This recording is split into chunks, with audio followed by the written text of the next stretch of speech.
Yep. Yes. And I guess if we're official, it's almost time to get going. And we've got a lot to discuss today. For our top news, and for our top news story today, biologists have identified neural circuits associated with aging. And how long, asked Richard, will it take for this knowledge to turn into a new daily pill we can take to stave off brain aging? In technology, the question is raised, are we witnessing the dawn of post-theory science? And we'll talk more about that. In the environment, clearing the air, decarbonization technologies apparently have taken a giant step forward. In materials, there's a big surprise revealed in the magic angle graphene, another graphene story. In flight and space, NASA's new IXPE mission opens its eyes and is ready for discovery. What's that about? In biology, the first nano-sized molecular device that's capable of sensing and altering cells' bioelectric fields. For humans, what is it that makes us feel confident about the decisions we make? And in health, and this is what Richard has really been wanting to talk about, super poo, the emerging science of stool transplants and designer gut bacteria. So that's what we'll discuss today. And Richard, what's this in our top story? that biologists have identified neural circuits associated with aging. Well, the reason I put this on the top of the story is I think with our particular audience here at Lakeside, any issues about aging are actually pretty big stories, because I think that's something we all have an interest in. And this is new research from the University of Iowa, and it is done not on humans, of course, but fruit flies, because it's easier to start doing science on those poor little bugs. And anyway, they have started to be able to understand different neural circuits and how they function, and particularly how they perform as you age. And so they were able to identify particular electrical circuits within the brain, and then watch those circuits and the performance of the fruit flies as they aged. And then one of the things that they were able to find is that there were some of these circuits that didn't change as the fruit fly aged, and there are some of them that did. An example of this is they found one particular aging resilient circuit, which is the fly's ability to escape danger, such as a fly swatter. So the flies, until the end of their life, are able to avoid your fly swatter. However, they found the fly's ability to use their muscles during flight and things like that actually just deteriorated as the fly aged. And the point of this is they, for the first time, then are able to look within the brain and see components within the brain that age and components that don't age.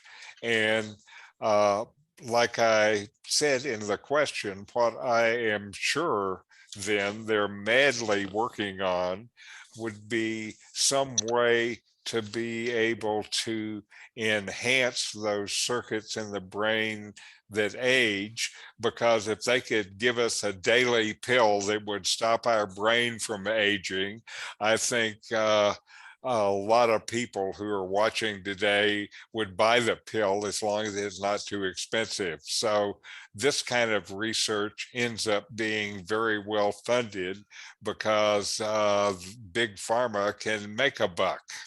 And would you take a pill to stop your brain from aging? I think I would. Any thoughts? Probably would.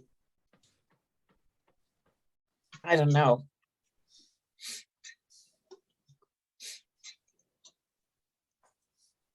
When you said, I don't know, what are you thinking about?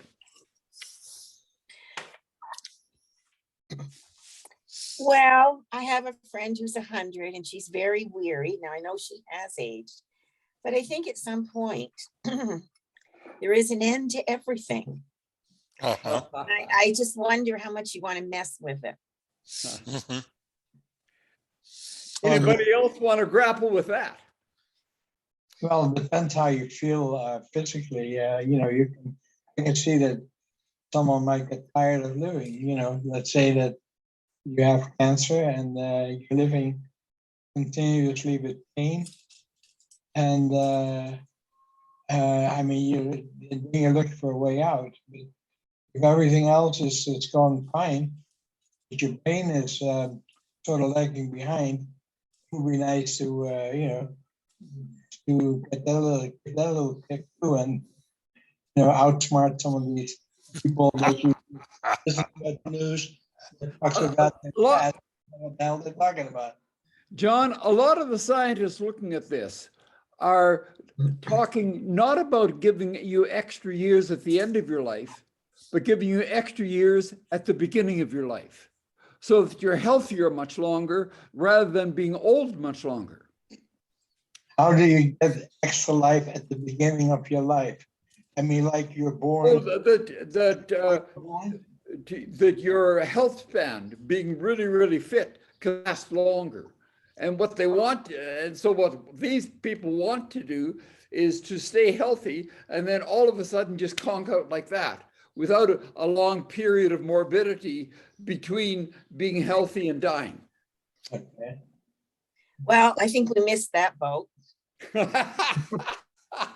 And I feel like, I'm 78. I'm still relatively physically active and very kind of mentally active and active in my creative activities.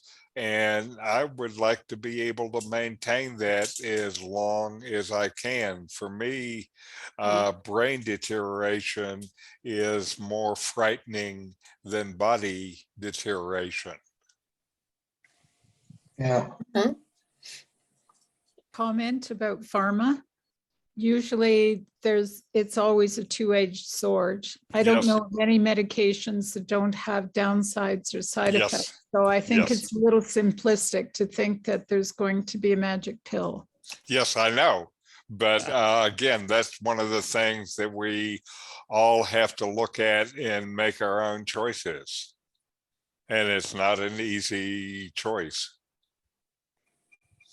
But I appreciate your saying, there are always side effects. There's other stuff involved. It's body and brain are complicated, and we're just starting to learn about it. Rather than a pill for every ill, try making music. Listening to music fires a bunch of neurons, and making music fires 10 times Sure, more. sure, Or doing Sudoku or jigsaw puzzles. sure. Or listening to hot science. Right. Well said. Yeah. I can think And about one of the things I do when I'm not doing hot science is I have several different meditation groups, and those things also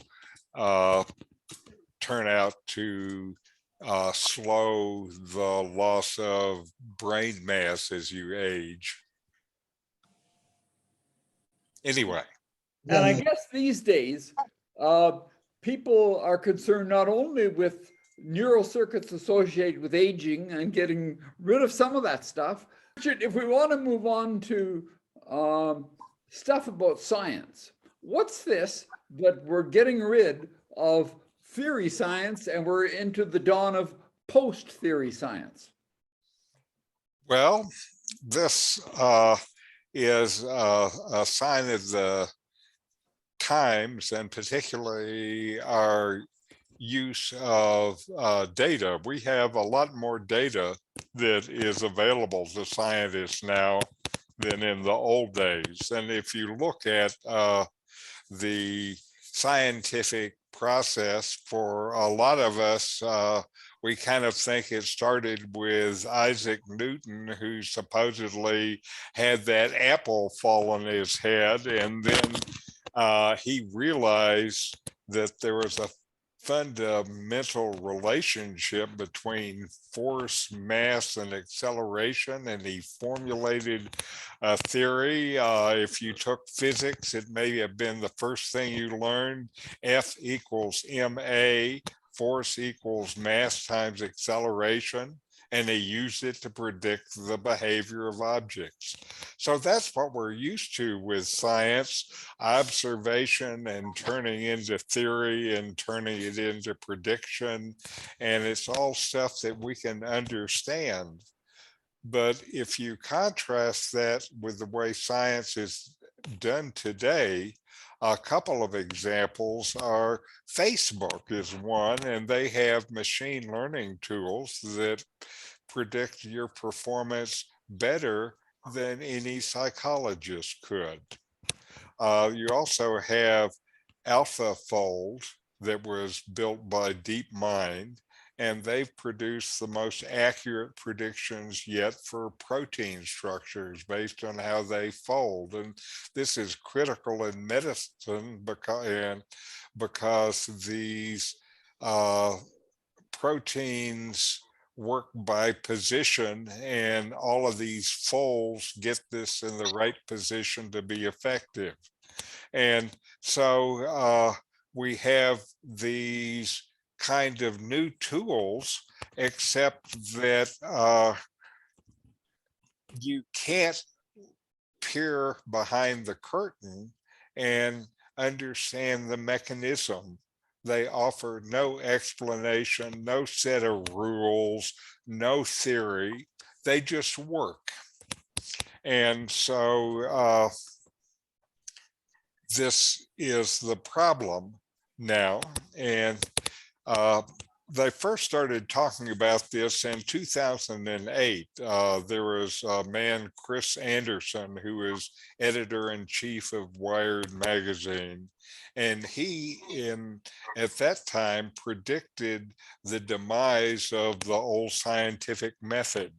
And he said so much data had accumulated, and computers were already so much better than humans at finding relationships within the data, and that our theories, because of this, were being exposed as oversimplifications of reality.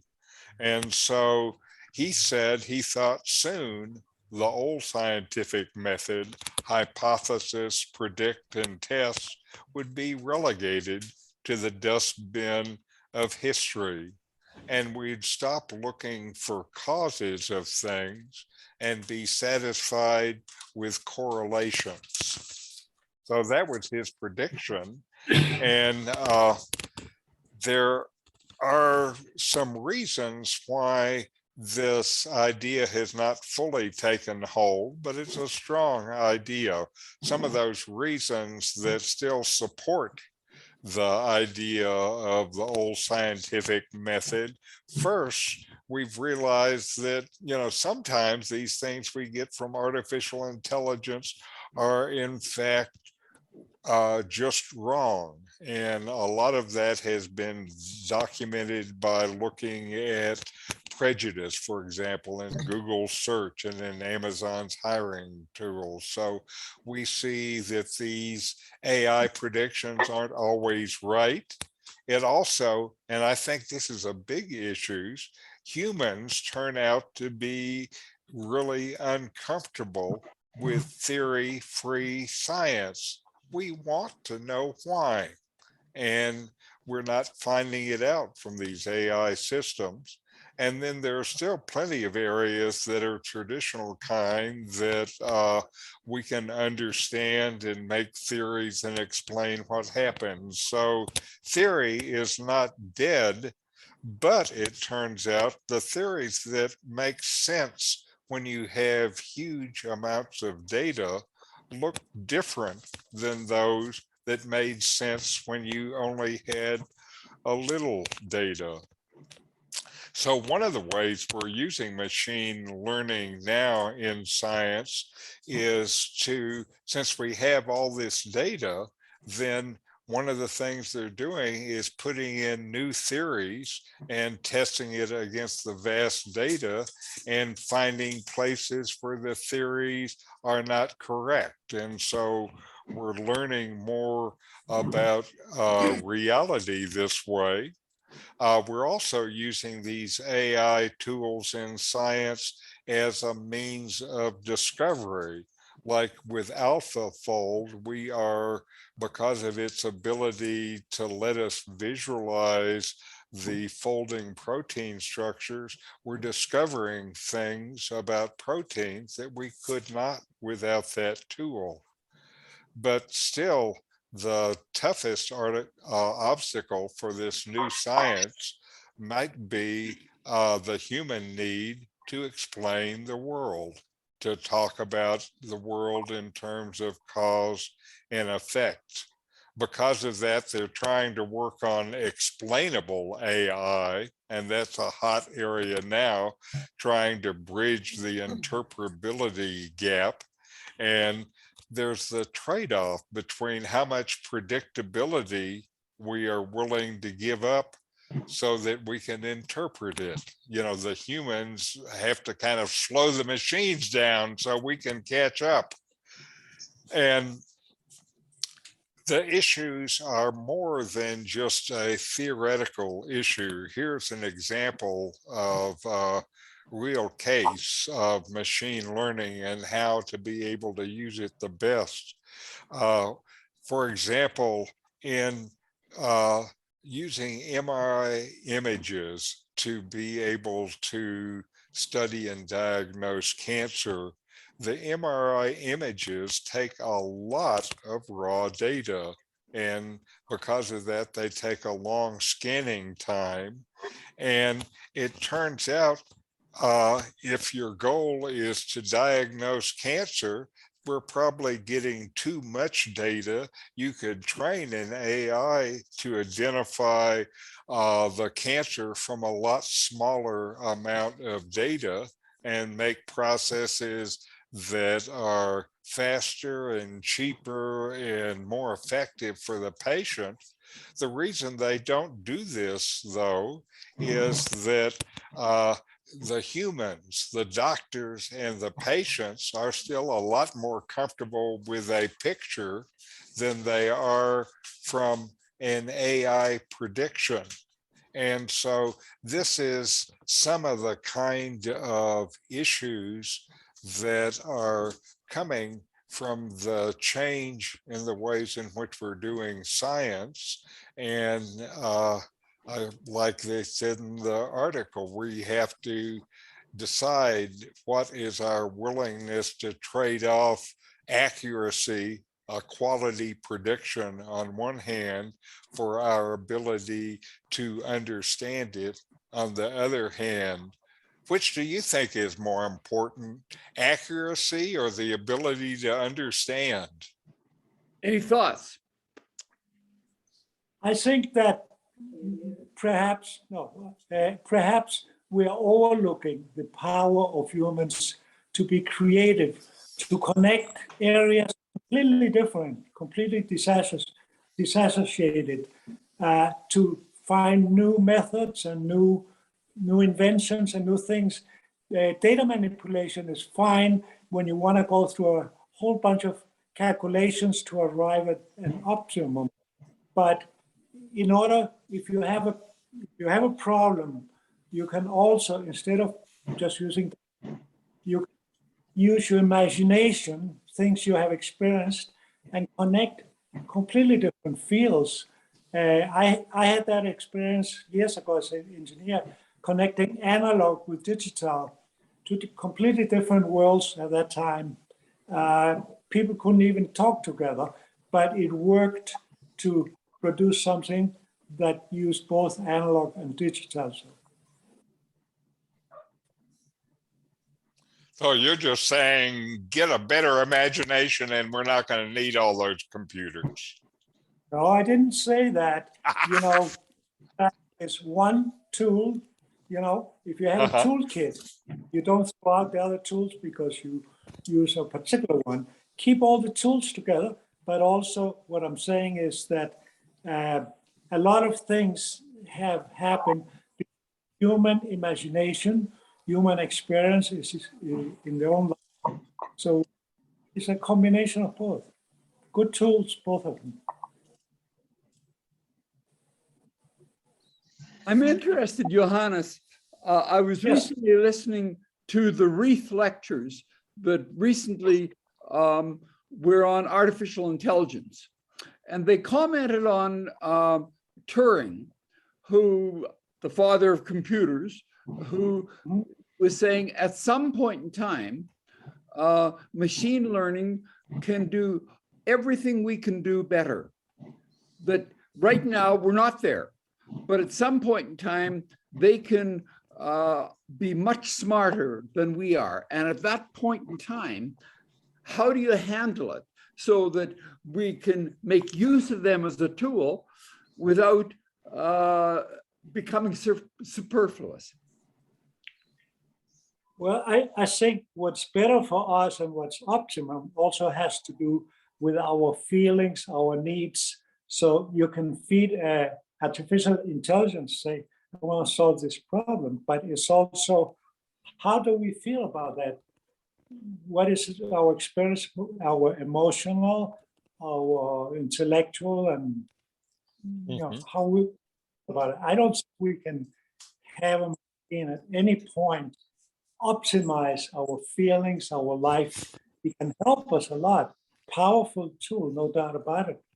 But there's the human side, which I don't think the machine can get quite close enough to. Well, also the machines, one of the things humans can do that machines are not good at is making what are called intuitive leaps. You know, connecting things together that you wouldn't ordinarily connect together.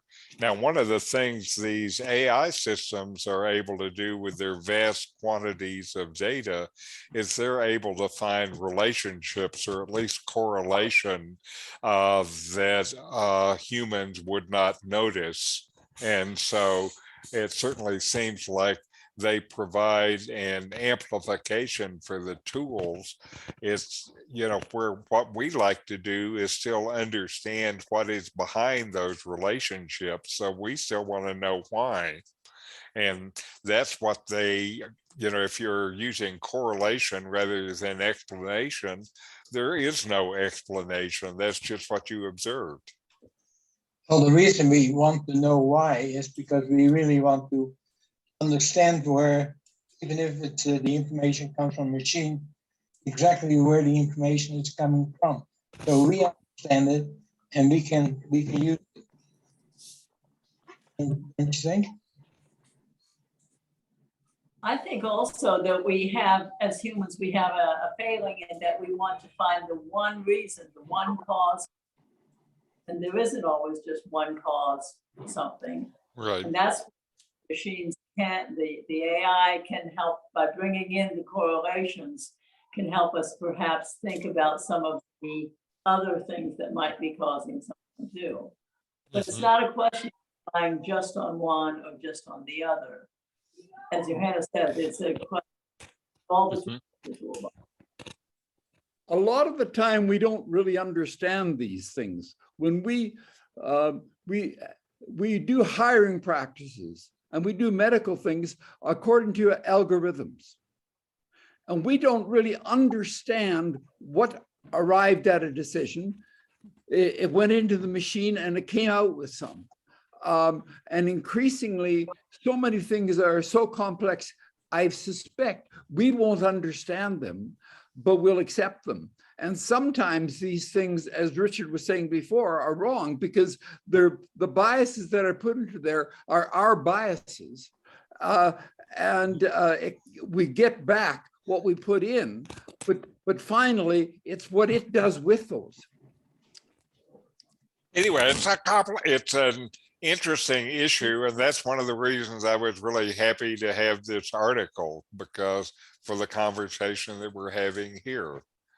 And, you know, the question for the scientists of how do you know has become immensely more complicated, and the tools have become much more powerful. Richard, if we want to move on to environment. Yes. What's this about decarbonization technologies moving so much ahead? Well, we know that there is a problem, and that carbon dioxide levels today are higher than they've been at any point over the last 800,000 years. So that's kind of hot. And we know because of this that humanity needs to make drastic changes to stop the most catastrophic climate change conditions. And the UN Environmental Program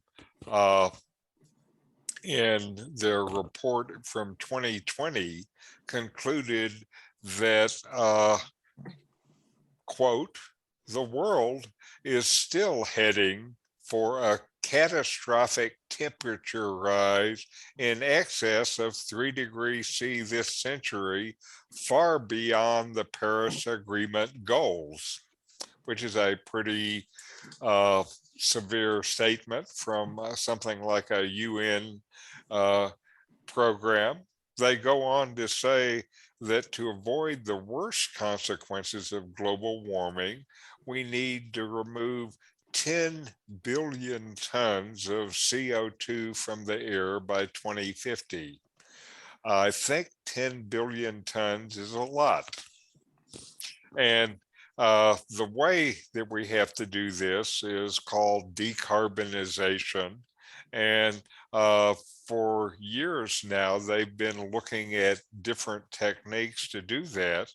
And these people in this lab have been studying CO2, and one of the things that they found in 2020 very clearly is they found that atmospheric CO2 spontaneously reacts from rocks in the Earth's interior and form carbonate materials and remove CO2 from the air and permanently store it. And in 2020, the scientists discovered a way to use this naturally available chemical energy to have low-cost CO2 removal from the air. And they wanted to figure out the cheapest way to take CO2 out of the air, and they came up with something very simple. Take a limestone, cook it, and when you do that, the CO2 comes out of the limestone, and you can store it and use it in some places where you use CO2, and CO2 is a common industrial chemical. It does other things besides putting the fizz in your drinks, and so you would cook the limestone, get CO2, and then get calcium oxide. And if you put the calcium oxide out in the weather, it will draw CO2 from the air and make limestone again. And it does this simply. It converts 75% of the calcium oxide to limestone in less than 2 weeks. And then just reacting to the air, to the CO2 in the air. And then you take your limestone, cook it again, separate out the CO2 and put the calcium oxide out in the air and sunlight again, and it will sequester more. So this is the lowest per the peer-reviewed cost estimate of any proposed method for direct air capture. And it is encouraging enough that there are companies now that have been formed to put this invention to work. There's one, Heirloom Carbon Technologies in California, that is committed to remove 1 billion tons of CO2 from the air by 2035 using this method. Now that's 1 billion of the 10 billion tons that we have to move out, but it's 1 billion by 2035, and we still have more time to 2050. So here is a technique that is cheap and effective to be able to pull the CO2 out of the air. As I read about the problem, though, there is still a question left, and the question left is who is going to pay for this? The politicians and those guys may see that there's a problem, but really in the world, nobody has fully stepped up to pay for it. These carbon taxes and things like that that they talk about are one of the ways to pay for it, but we haven't really made the choice as a society to do that. So we have a way, now we have to figure out how to pay for it. Any ideas? Any thoughts? Well, first of all, I wonder what we are going to do with all the CO2 that we pull out for industrial use. We're talking about millions of tons.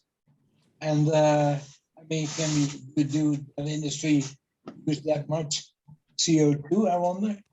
I don't know. The other thing, they do have ways, once you have pure CO2, of sequestering it, putting it underground, doing other things with it to bury it, also make it react with other rocks and stuff like this. So they have ways, but your question is a good question. They said we have to remove 10 billion tons of CO2 out of the air.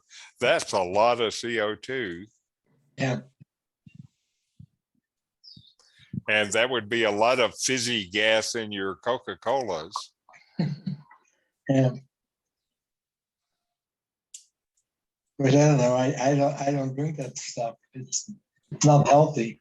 You know, that's why I think part of any solution that is effective actually needs to take the CO2 and somehow using biological processes or things like that, do things like make fuel with it, make things out of, use the CO2 as a raw material to be able to make something useful. Yeah. Well, Richard, if we don't want to move on to your graphene story, what's this about a magnetic surprise we're going to get out of magic angle graphene? Well, I still feel committed to giving these stories because this is the kind of edge of the technical development is going on. And by now we've all heard about graphene, and we've heard about the magic angle graphene, where if you put two sheets on top of each other and put them at a little bit of angles, then magic stuff happens, especially if you get them cold, they turn into superconductors, which are very interesting to physics and science now. And excuse me, there's a fly on my head. Yeah, I see it. Okay.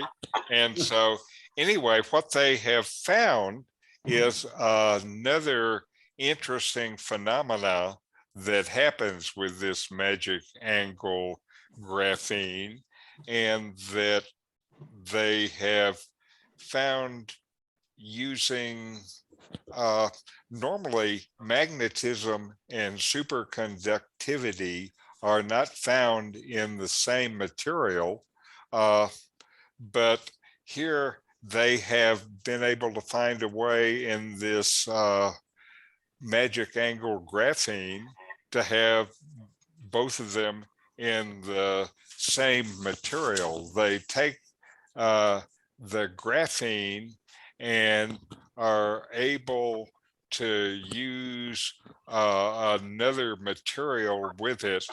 And the other material, there's a kind of quantum phenomena called spin orbit coupling. And spin orbit coupling is where the electron behavior in materials, the way in which the electrons spin becomes linked in its orbit around the nucleus, and magnetism really comes from a bunch of orbiting electrons that have the same polarity. So what they have figured out is a way where they can create and control magnetic properties within this special graphene at the magic angle. And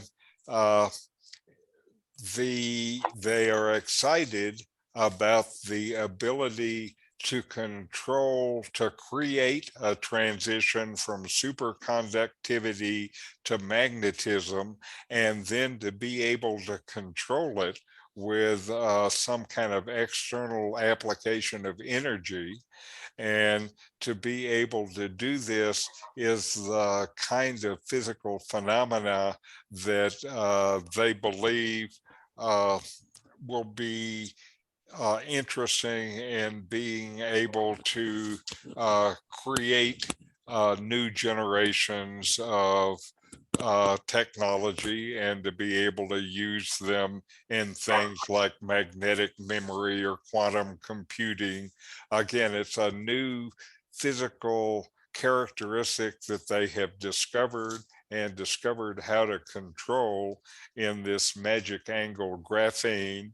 And they believe that it's likely it will lead to new developments. It's new enough that they really don't know where it's going to lead. Any thoughts? It sounds to me we have so many interesting stories on graphene, and I read that 50 different uses of graphene, and it's like a giant key to up possibilities in the future. Maybe we can make graphene from CO2.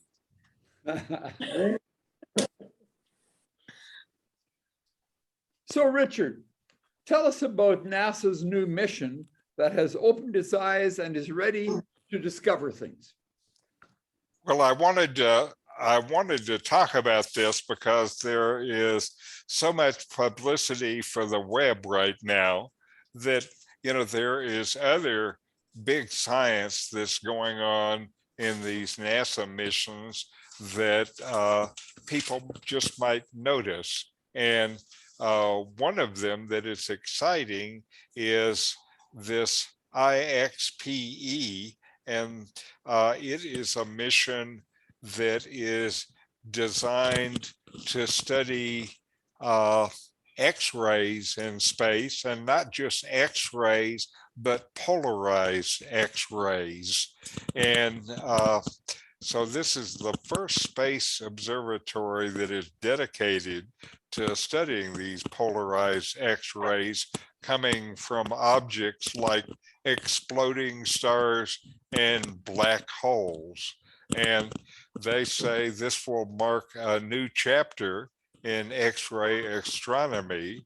And they say one thing is certain: we can expect the unexpected. So what we're going to see here with this tool is the energies that are created at things like supernovas. The first thing they're going to look at is Cassiopeia A, which are the remnants of a massive star that blew itself into a supernova around 350 years ago in our own Milky Way galaxy. And these supernovas are filled with magnetic energy, and they accelerate particles to near light speed, which make them a wonderful laboratory for studying extreme physics in space. And that's what this mission will be able to do. And it'll provide details about the magnetic field structure that can't be observed in any way. So what happens when we put a new tool in space that observes new levels of energy is we find out more things. And this is another thing. This is pure science. We don't know what we're going to find out, but we are determined to look, and we know we're going to find out stuff that's interesting, because this gives us measurements of the kind of extraordinary high energies that occur in a supernova. And so you will end up hearing things that come out of this mission. It's not going to get headlines like things from the Webb or the Mars missions, but it's real science that is going on. Any thoughts? Yes, how is that different from the Webb telescope? The Webb telescope operates in different light frequencies. So the Webb is more in visible ultraviolet infrared light, and this is X-rays, a much higher energy level. And it's not only X-rays, X-rays like visible light has a polarity, so it's giving polarized X-rays. So that somehow gives us even more interesting information. I don't know why, but they're excited about it, so it must be cool. Thank you. There was an interesting picture showed with this article, with Yes. beautiful picture. Can you show that, or probably not? I'm not set up to show it. I had considered it, but I'm not ready. Right. But again, so this lets us see energies at levels that we were not able to see them before. And so because of it, we're sure we're going to find out things that we didn't know about.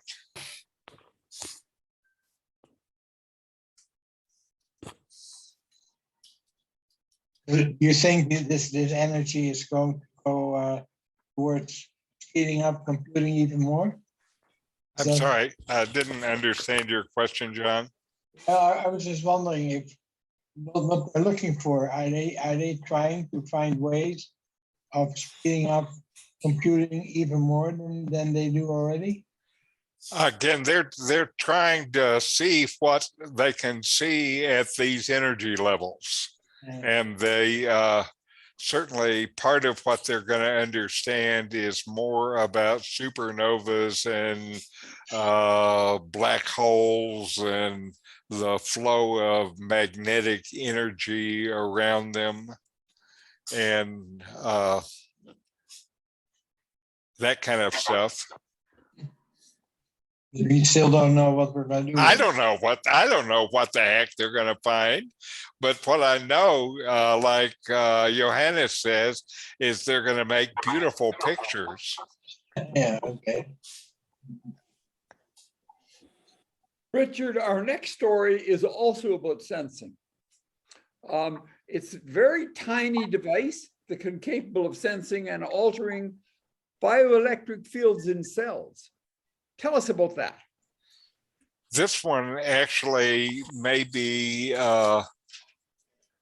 more significant than any of the other stories that we had today. And basically, it's about bioelectricity.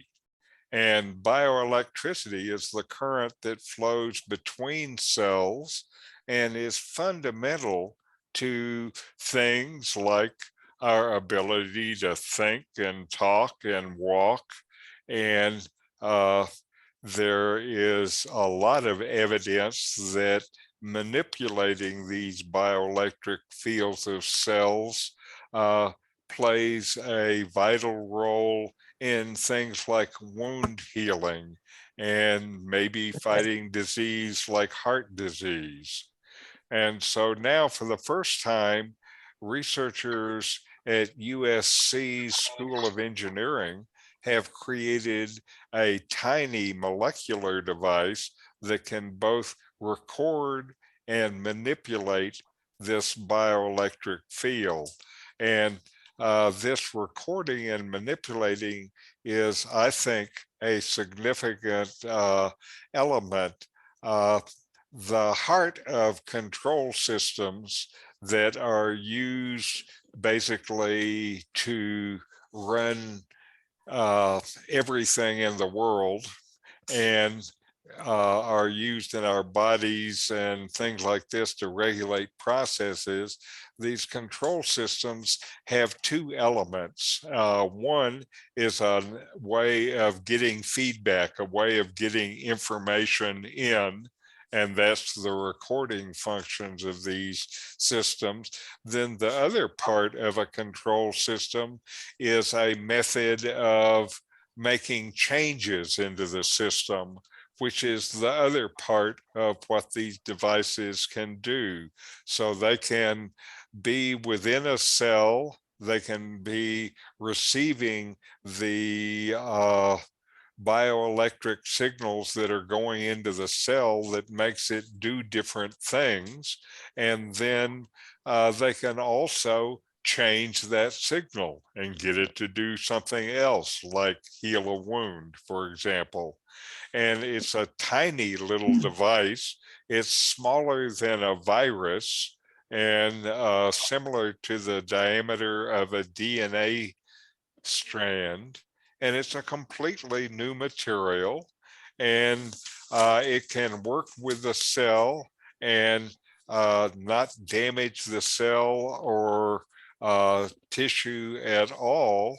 And it really now gives the bioscientists and the bioengineers a whole new set of tools to first learn about what goes on between the cells that makes the cells do the stuff that they do, and then how to control it externally. And you just have to use your imagination to figure out what kind of things this could do.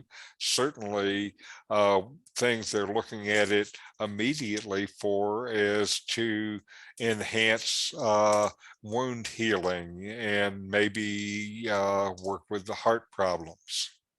Any thoughts? Fabulous. Did they comment as to how they managed to target particular cells? Like, how did they get this thing to go to the cell they want it to head to? Or maybe they didn't talk about that. I didn't talk about that at all. That, of course, is one of the next questions. Another associated question is if you're going to use that to send and receive signals from the cell, how are you going to send and receive the signals? So there's got to be something else. They didn't talk about the Wi-Fi that they're connected to or something. I just wonder if this can be used to study or to improve Alzheimer's, where there's signals in the brain that maybe don't work somewhere. But maybe, again, the first part of it is you said study. So they can certainly use it as a study tool. The question, of course, of how do they locate it and how they interface it, et cetera, are not trivial questions, but you're an engineer, so we just give it to the engineers and they'll come back with an answer. I'll have it ready tomorrow. Okay. Yeah. Well, Johannes seems to be quite confident about that. And what the next story is about is why we feel confident about decisions we make. Tell us about that.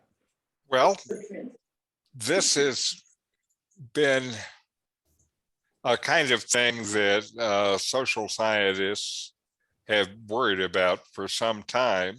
And now it's another case where a team of researchers, these are from ETH in Zurich, have worked with computer models and simulations and with people, and they have shown for the first time that decisions feel right to us if we have compared the options as attentively as possible, and actually, and if we're conscious that we've done it, just comparing the options without being aware that we've compared the option doesn't create that kind of confidence. They've said that particularly this requires a capacity for introspection, being able to kind of look within yourself, like Johannes was talking about, and sorting out within your feelings and emotions and all of this other stuff within your body to be able to get the information. An example they give is buying a secondhand car at a good price feels good, but sometimes if you're choosing something like a delicious looking donut in the supermarket, it leaves you left with doubts because you're afraid you might not have chosen the best one. And some decisions intuitively feel right, and others leave us doubtful and uncertain. And it's this difference that they were trying to study. And what they found out is that this process really depends on how well we are able to judge for ourselves whether we thoroughly weighed all the options that are available and didn't let ourselves become distracted during the decision-making process. This is self-awareness. This is introspection, and this is an essential element in self-control. And this is the way that confidence is created about your decision. Is you're making a decision, it's a hard decision, and if you look within and feel like you have actually weighed the decision and considered the alternative and then made your choice, then you're confident of it. And if you're not sure of your own internal process, then it turns out you are not as confident in it. And they have developed this understanding into computer models that seem to be accurate. And now they're trying to do things with these computer models. One application they're talking about using them is to incorporate this technology into smart glasses that track eye movements. And then the glasses could use this computer model of decision confidence to determine how attentive we're being while we're in this decision process, and let us know if we should be more questioning about the decision that we're making. So I guess you can wear your smart glasses, it can watch your eyes, look at the different things that you're considering, and give you a beep if you're not ready to make a decision yet. That is their idea. I'm not sure if I would buy the product or not.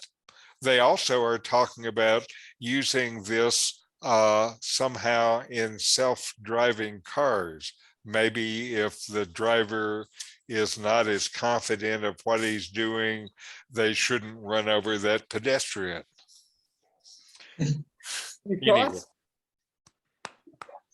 I'm surprised that they didn't bring in the question about free will, because this has been an ongoing topic of neuroscience for the last few years, really with the conclusion by many of them is we don't have free will. And how would that relate to this study, I wonder? Mhm. Well, I don't think we're going to resolve the free will debate. I think this has been going on for at least 2,000 years. For sure. But there is recent science Yes. that suggests that there's Yes, that your subconscious makes the decision before you do. I know. And I've heard of those things, and if they're, I've also remembered the argument from freshman philosophy that if there's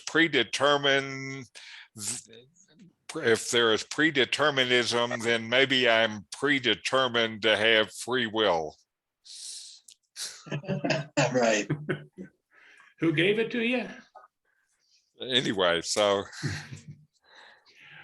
Well, I really wonder about it, because if there is no free will, that would make the study seem pretty useless. right, but the study is showing, right, of course, if we're not making decisions, then studies about how we make decisions is irrelevant. But so far it kind of seems like there is choice, and this deals with how good we feel about the choices. And certainly I've experienced making choices that I feel good about and choices that I don't feel good about. And maybe this is what's behind them. But doesn't modern behavioral science suggest that what you're saying may be true, but most of the time it's not where we live? That most of the time we go with gut reactions rather than making these kind of decisions that are very, very difficult and time consuming. So most of the time we go with our gut reactions and fit in with our crowd rather than making any independent decision at all. Or if it's a complicated area, one of the things they found studying this decision-making process, if it is a complicated area, then we kind of give up on making decisions where we analyze everything. And instead of doing it that way, we operate on some rule of thumb or something like this. So we change how we make the decision if it's too complicated. Well, and I questioned the study too, because I don't think that the methodology that they used was very rigorous at all. I mean, choosing between a donut and an apple is not the most important decision in the world. And I would like extension of this. I agree totally with the conclusion that they came out of the study. common sense to me. But Uh-huh. see them approach it in a little bit more rigorous fashion, with But some more complicated. sure, I understand what you're saying. What I also appreciate is sometimes to be able to study things like this, you have to start with a simple case. And I think they started with a simple case. And because of that, I like the methodology. I had some of the same reservations as you do, is stuff gets a lot more complicated and what's it like then? And I guess I'm afraid we'd have to ask our AI system to tell us.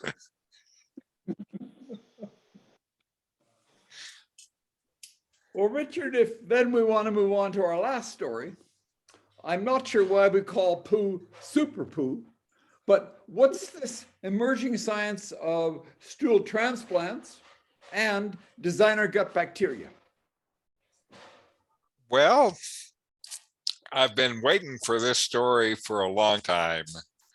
And excuse me, I'm trying to fiddle with my settings and my video. With my new camera, my video keeps going out for some reason, which I don't appreciate. Come on, and I'm clicking my mouse and nothing's happening. Okay.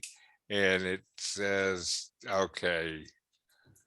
Excuse me, let me just talk while all of this is waiting to happen.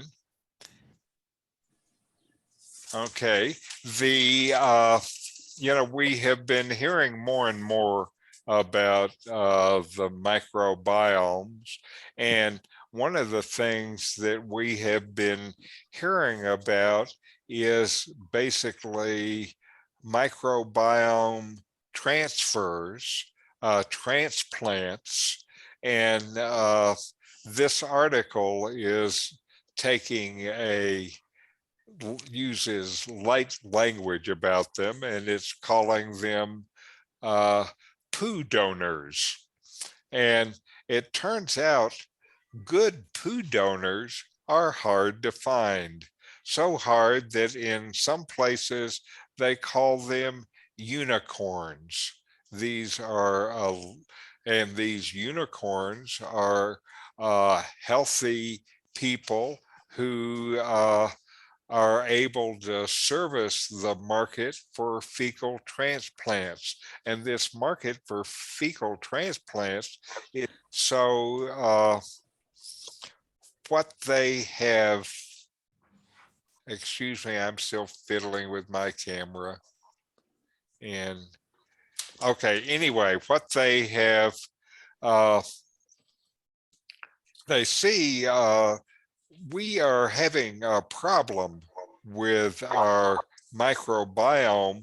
In the last couple of generations, the microbiome of most people on the planet has decreased so much that some people are calling it a kind of mass extinction that we have, and it's a mass extinction within our gut and within our body.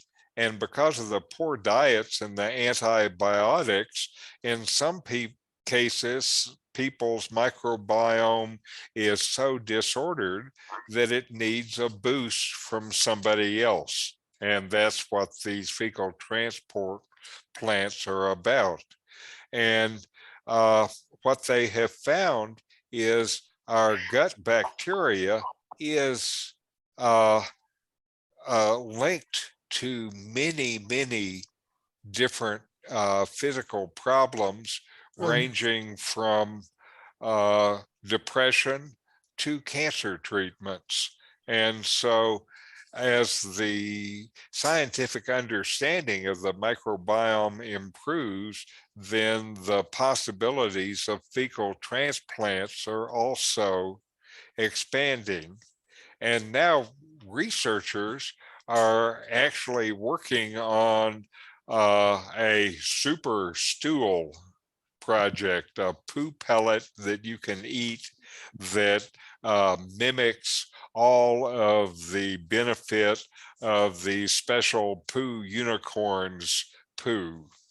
And for example, there's one company, Biome Bank, and they are a company that has been on a unicorn hunt, and they are home to a stool bank where they collect these stools, and they have a special, what they call donor room, which is a glorified toilet, where they take poo donations, and they have a lab that analyzes this and puts them into some secret sauce to grow the material in the sample, and then isolate different strains, and then they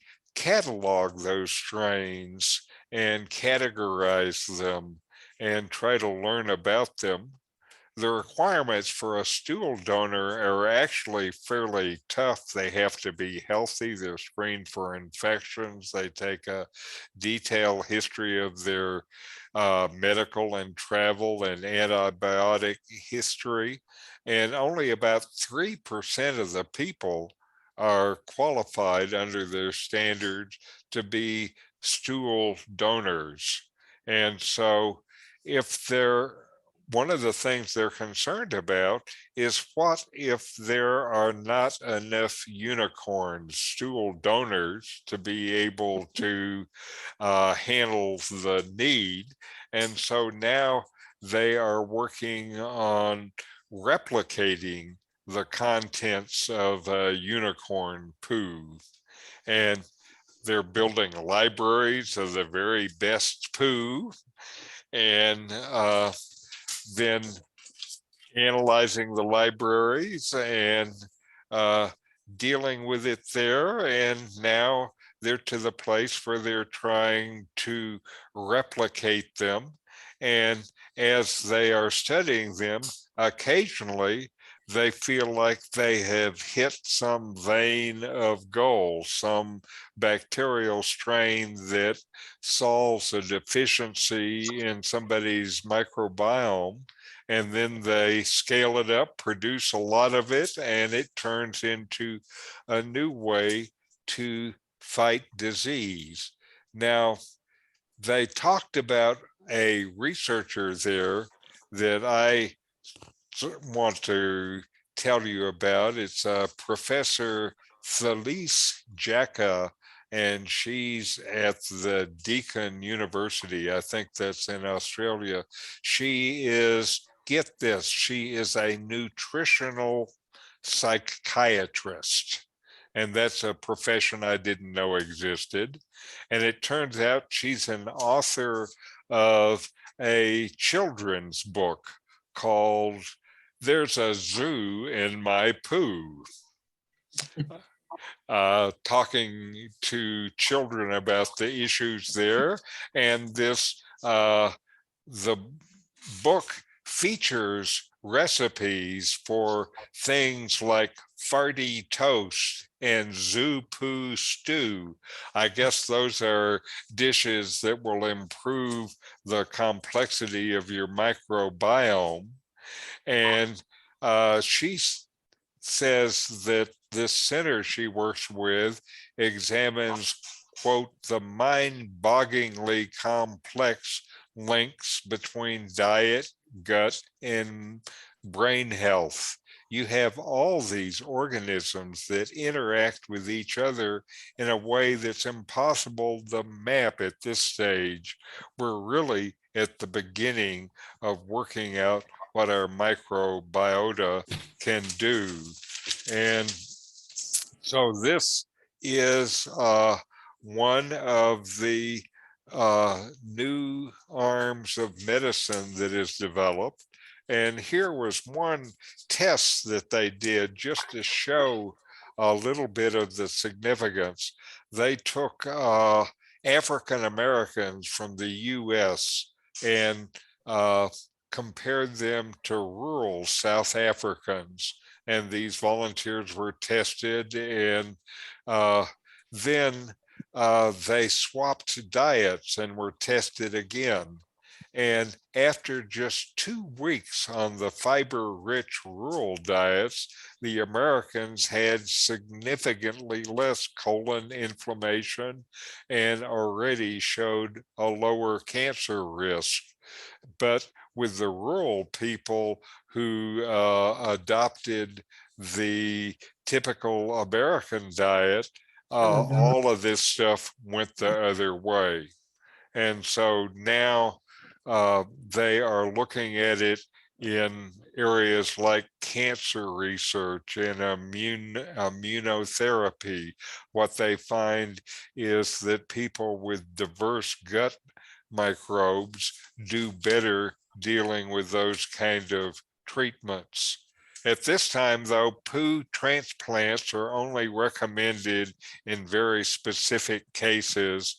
And for most people, just changing your diet is enough to change your bacteria, and eat lots of plants, different kind of plants, and eat more kinds of legumes and beans. Those are particularly good for your poo because they have a lot of fiber, and the fiber feeds your microbiome.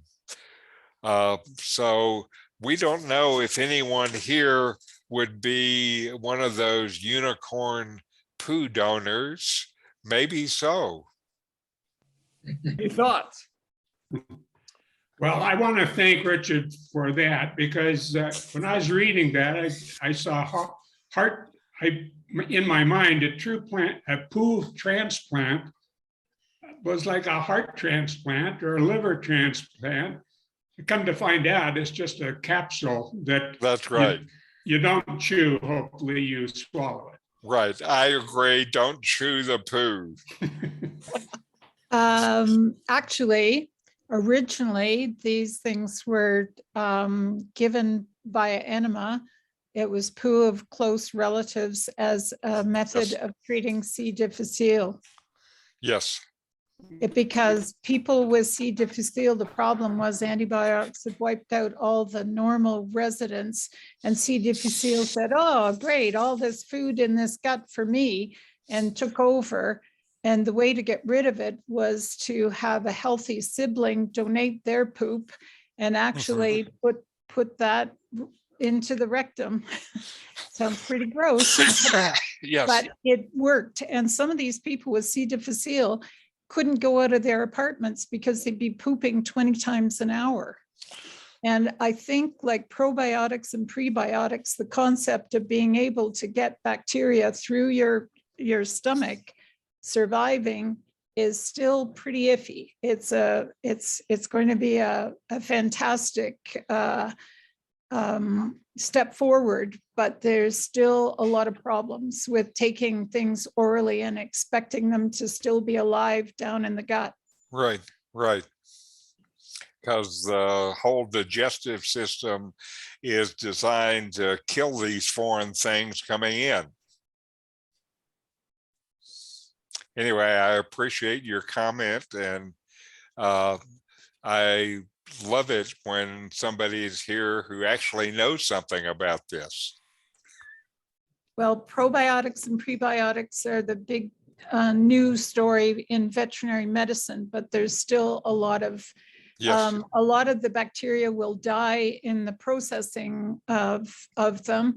And when they analyze them in labs, the different products, sometimes the expensive ones have very few surviving bacteria, even in the pill, whereas the less expensive ones are actually more active.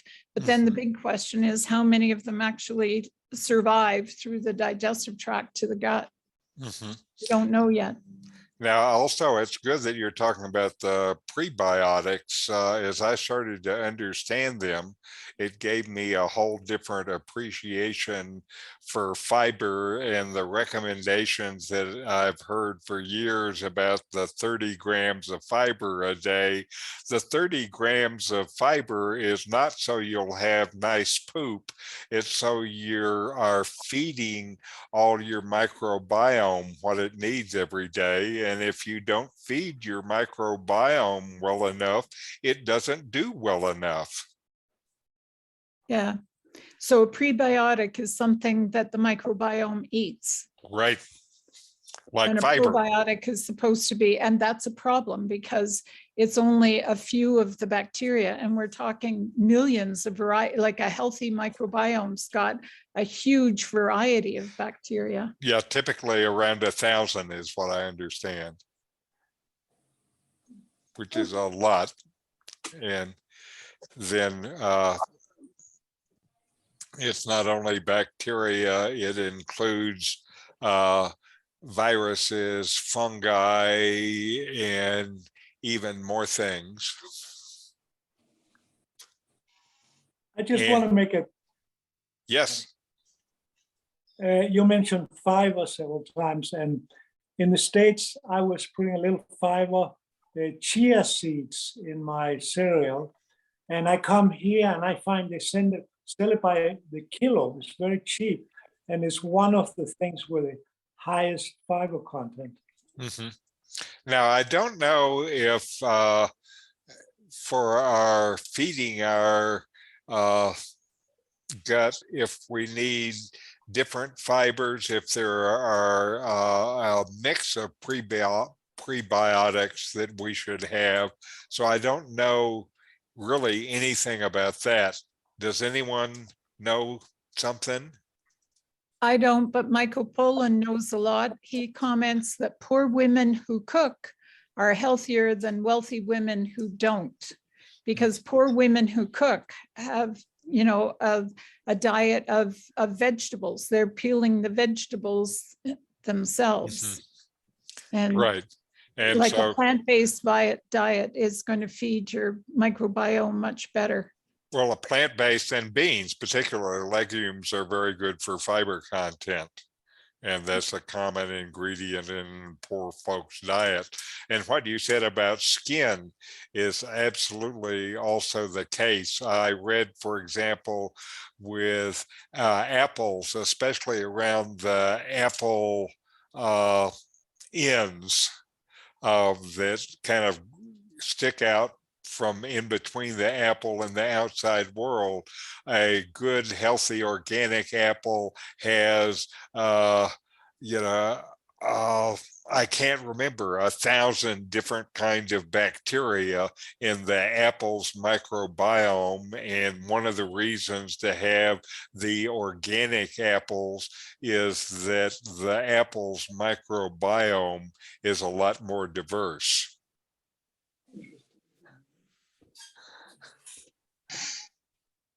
Well, Richard, thanks very much for all of this.